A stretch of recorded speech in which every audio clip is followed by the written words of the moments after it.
béquille que tu peux offrir à ta famille comme chrétien, c'est ton cœur de roi. Tu dois avoir un cœur de roi. La première lecture dit, le Seigneur dispose du cœur du roi comme d'un canal d'irrigation. Il les dirige où il veut. Donc, le Seigneur dispose du cœur du roi. Et le cœur du roi est un canal d'irrigation. Un canal par lequel passe l'eau. Et l'eau est le symbole de la vie. Alors que ton cœur aussi soit un cœur de roi. Un canal par lequel Dieu passe pour irriguer l'eau, pour diriger. Le canal. Pas canal, ça, le canal. Ton cœur, un canal d'irrigation. Mais quel cœur? Le cœur du roi. Et le roi, c'est qui? C'est celui qui dirige, qui donne l'ordre, qui montre le chemin, qui préside aux destinées d'un royaume. Alors toi, tu vas avoir un cœur de chef, un cœur de roi. Regardez, Jésus, il a un cœur de roi, même vis-à-vis de sa mère, c'est normal. Il y a des gens qui se scandalisent. Comment Jésus peut répondre comme ça à sa mère? Oui, il a un cœur de roi. Et Jésus est le roi des rois. Il est le roi de Marie. Il est le roi de sa famille. Il a le droit de répondre ainsi. Oh, comment Jésus peut répondre? Non, Jésus, c'est le Dieu qui a accepté de naître d'une femme. Ce n'est pas par la volonté de Marie que Jésus est né d'elle. C'est par la volonté de Dieu. Donc Dieu est le chef de Marie. Marie est la créature de Dieu. Alors c'est normal que Jésus fasse même des remarques à Marie. Ce n'est pas un problème. Ce n'est pas un problème. Oh non, comment Jésus peut répondre comme ça à Marie? Oui, Jésus répond à Marie, mais toi tu n'es pas Jésus. Jésus répond à Marie parce que Jésus est Dieu. Mais toi tu n'es pas Jésus. Jésus est Dieu. Même moi je suis Abbé Blaise. Mais Dieu, quand il m'appelle, il ne va pas m'appeler Abbé Blaise, révérend Abbé. Non. Moi Dieu va m'appeler Blaise. S'il veut m'appeler Ganda. Seigneur, je suis quand même prêtre. Dis, prêtre devant tes fidèles là-bas. Moi je suis ton Dieu. Amen. Dis à ton voisin là, Dieu peut te tutoyer. C'est lui le roi des rois. En tant que roi de rois, il nous tutoie.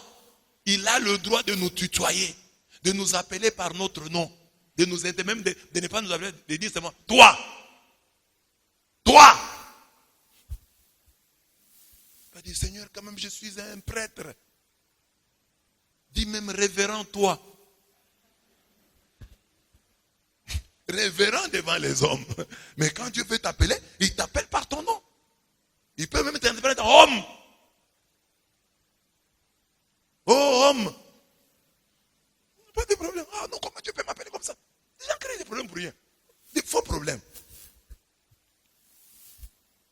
Donc, quand on punit l'insolent, l'étourdi devient sage. Le sage, il suffit de le raisonner pour qu'il comprenne. Proverbe 21, verset 8. Le Seigneur qui dispose du cœur du roi. Nous sommes dans la première lecture, Proverbe 21. Alors c'est là que je tire cette béquille. Un cœur de roi. Tu dois avoir un cœur de roi. Pour que ta famille ne puisse pas dominer sur toi. Même aujourd'hui, tu es encore jeune. Aie de l'autorité. Prends de la distance vis-à-vis de ton père, vis-à-vis de ta mère. En disant, oui, ça c'est papa qui pense comme ça. Parce que tu peux avoir un papa qui pense bien. Qui pense toujours selon Dieu. Gloire à Dieu. Mais ce n'est pas tous les jours. Même Pierre. C'était un disciple, un apôtre bien disposé. Mais un jour, Jésus l'a traité de Satan. Quand ses pensées ne correspondaient pas à celles de Dieu, Jésus était capable de dire, Pierre ici est toujours avec moi. C'est lui à qui je confiais mon troupeau. C'est mon homme de confiance. Mais ici, il est en train d'errer. Le cœur du roi de Jésus a fait des reproches à Pierre en le traitant de Satan, en lui disant, va derrière moi. Alors tu as une famille. Garde ce cœur-là de roi vis-à-vis de ta famille. Déjà aujourd'hui comme jeune. Prends des distances vis-à-vis des propos moins chrétiens ou païens de tes parents. Même si tu ne peux pas les affronter comme ça. Mais dans ton cœur, tu dis non, le raisonnement ici de maman n'est pas bon. Le raisonnement de papa n'est pas bon. Et quand tu vas grandir, tu seras libre. Mais il y a des gens qui sont jeunes aujourd'hui. Papa a dit, maman a dit. Même si papa a dit de mauvaises choses. Parce que papa te dit, comme moi je suis votre papa ici, vous mes enfants, ne parlez pas avec tel et tel. Pourquoi papa? Parce qu'en 1960, au temps de Lumumba, le grand-père de celui dont je vous parle avait fait ceci à ma grand-mère. Nous sommes des chrétiens. Ton papa est chrétien. Regarde les choses qu'il te transmet.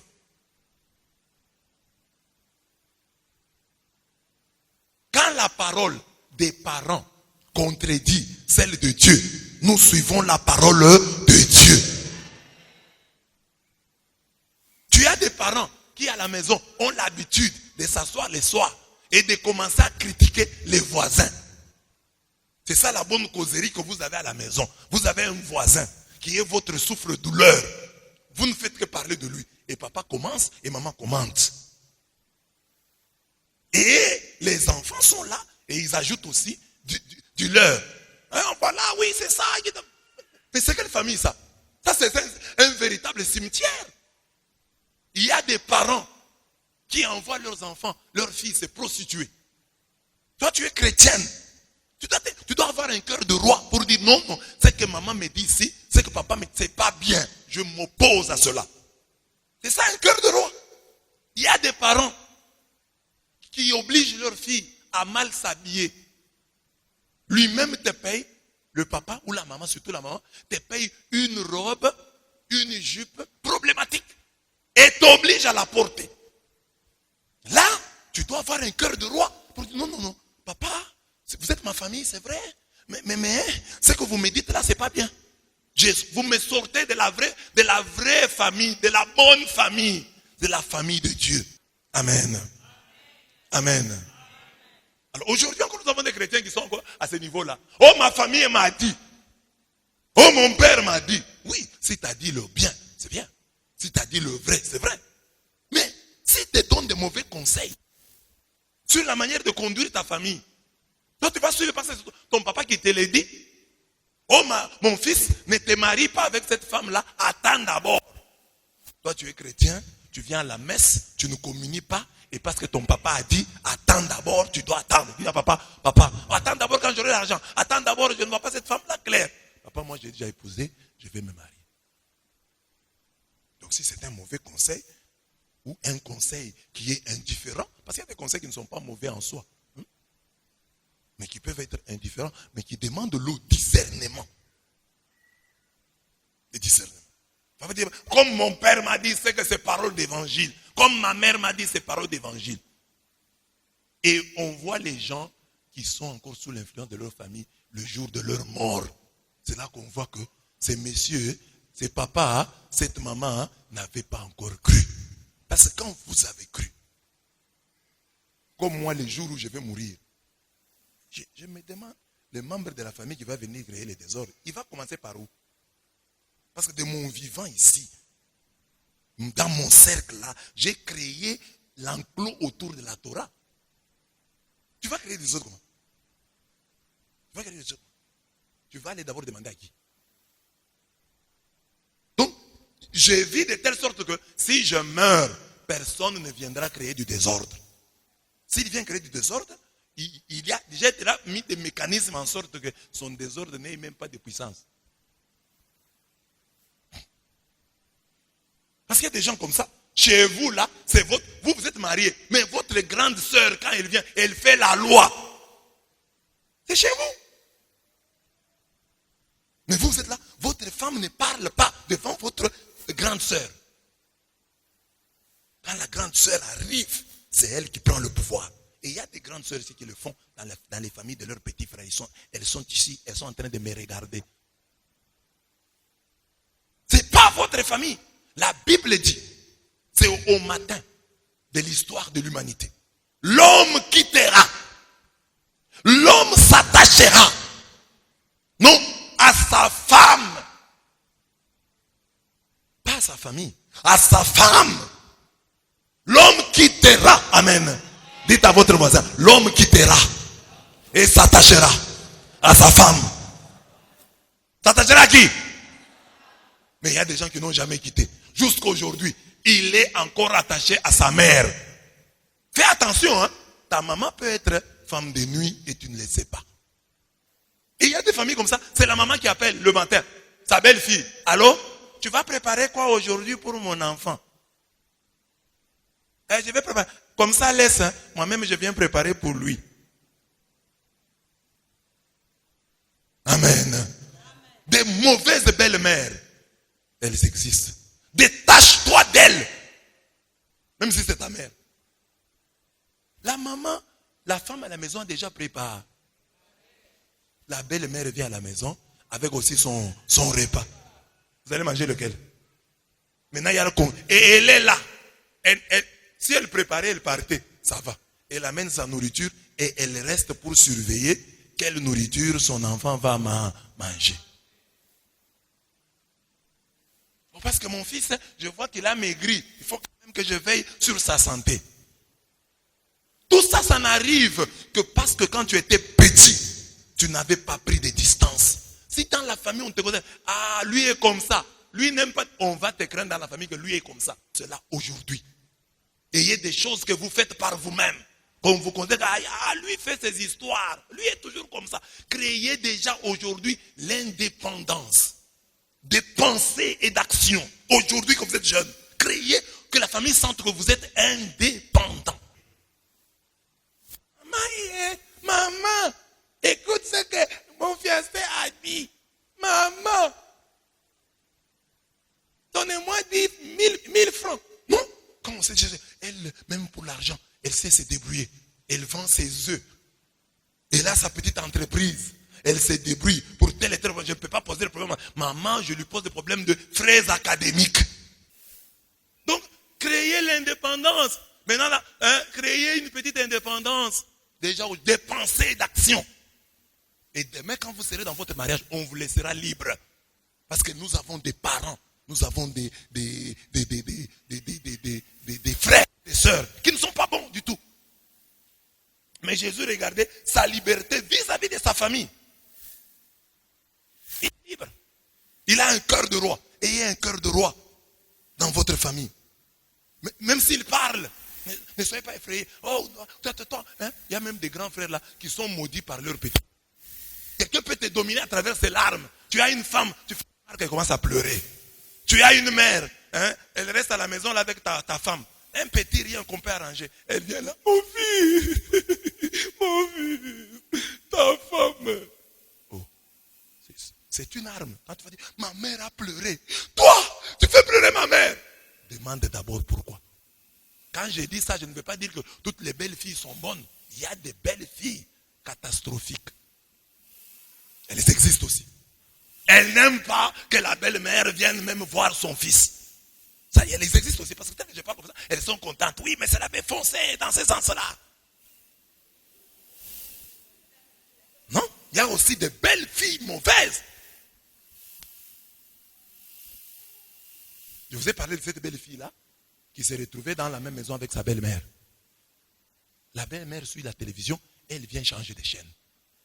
Elle ne change même pas de chaîne, elle met là où il n'y a pas, là où il y a les riz là. Hein? Vous voyez, il y a une sorte de pluie là, hein? C'est ça qu'elle laisse.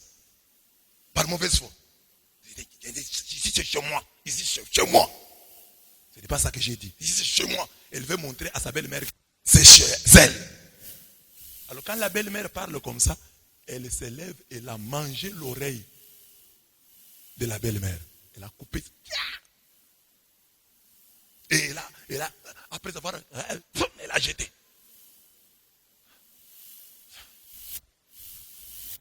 Vous connaissez la suite de l'histoire. Même si vous avez des conflits avec la belle-mère, jusqu'à manger l'oreille d'autrui.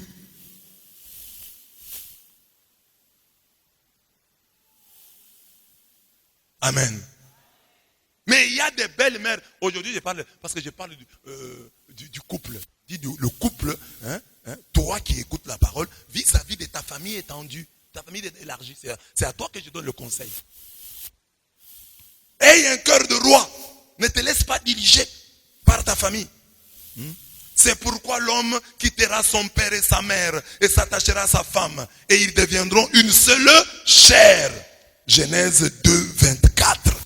Une seule chair. Donc le grand frère que tu vois à la maison là, avec sa femme, ils sont une seule chair. Quand tu vois cette belle sœur là, c'est la même chair que ton grand frère. Et quand je dis ça, même les grands frères du mari, mais dans le couple là, tu n'as pas le pouvoir. Dans le couple, tu n'as pas le pouvoir. Oh non, je suis le grand frère de ton mari. Oui, c'est vrai. Mais ici, tu n'as pas le pouvoir. De la même manière que tu ne vas pas donner des injonctions sur le lieu du travail de ton petit frère, de la même manière, tu dois être réservé quand tu viens visiter la famille de ton petit frère, de ta petite sœur. Mais tout cela, moi je donne des conseils à vous qui m'écoutez. C'est-à-dire, béquille à la famille, vous allez aider votre famille si vous-même vous avez un cœur de roi. Quitte ton pays, ta patrie, la maison de ton père et va vers le pays que je te montrerai. Je ferai de toi une grande nation et je te bénirai.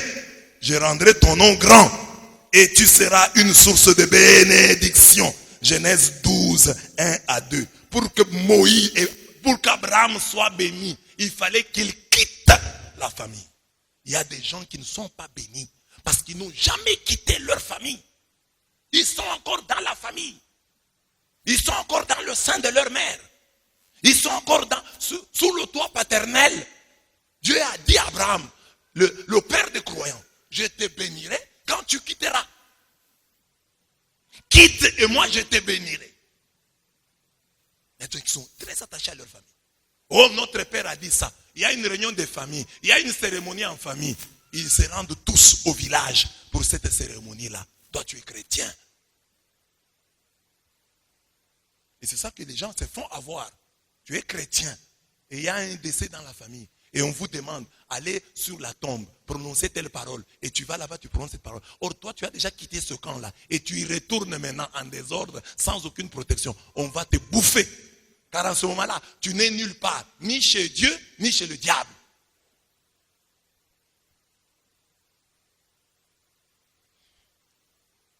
Et puis, regardez nos familles. Parfois, il y a des gens qui n'ouvrent pas l'œil. Tu peux regarder dans ta famille. Tu es le seul à avoir un peu émergé. Le seul un peu en vue. Le seul qui a des chaussures. Oui, qui a des chaussures valables. Hein? Le seul qui a un pantalon valable, c'est toi. Et tu ne sais pas le système. Ce sont des esprits de réclamation. Le seul dont les enfants étudient. Et tu ne sens pas qu'on veut te tirer vers le bas. Et toi, tu vas là-bas comme ça. Sans aucune protection.